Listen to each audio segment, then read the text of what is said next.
Hello, everyone. Before we get started, make sure to like and subscribe, and leave a comment saying where you're from and when you watched. That way, YouTube will continue to show you stories like this. Now, let's get started.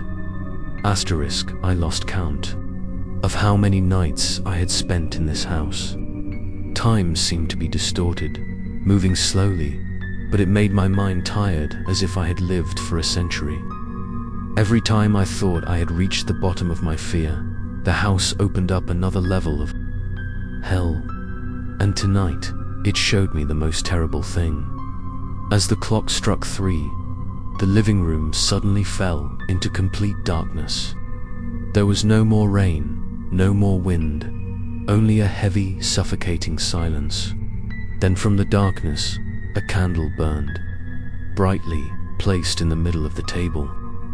I trembled as I approached, but the flickering flame did not give off warmth, but only a coldness as from the grave. Around me, figures appeared again, but this time they did not stand still. They sat in a circle round the table, heads bowed as if attending a ritual. A whisper echoed from all around. The trial begins. I backed away, my whole body trembling. I realized I was being dragged into a ritual, a trial of the souls of the unjustly dead in this house. One of the figures slowly raised his head. His face was torn, his eyes were empty, but his voice was clear. You opened the door, you freed us, but that also means you will replace one of us.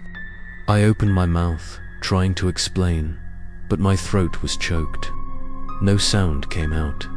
Suddenly, everyone reached out their hands toward me.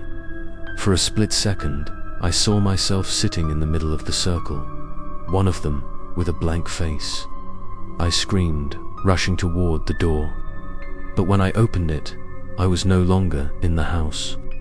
Before me was an endless hallway with closed doors on both sides. I trembled as I walked through. Each door echoed with knocks, scratching, and screams. I stopped in front of a door that was shaking violently. From inside, a familiar voice rang out. It was mine. Help me. Don't open it. I backed away in panic, my heart pounding. But the door swung open, and I saw another version of myself being tied up, dragged into the darkness. Before the door slammed shut, he looked at me, his eyes filled with despair. I ran, but the hallway had no end. Finally, I fell to my knees, sobbing. Just then, another door opened in front of me. I was sucked in, falling into a dark room. And I realized this place was the locked room, but this time it was completely different. There was no dust or cobwebs. The room was filled with mirrors, reflecting countless versions of me, all distorted, bloody, screaming. I held my head, frantic. Each mirror spoke, whispering in unison. You have no way out. There is only one outcome. From one of the mirrors, a hand reached out, pulling me closer. I screamed, feeling my body being sucked in. But at that moment, I woke up, finding myself in the living room again, drenched in sweat.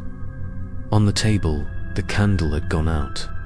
Only a thin smoke rose, a pungent smell, and next to me, the notebook was open, with another line written, "Tomorrow, your soul will no longer belong to you." I collapsed, knowing that the final night was approaching. Continued in episode 11.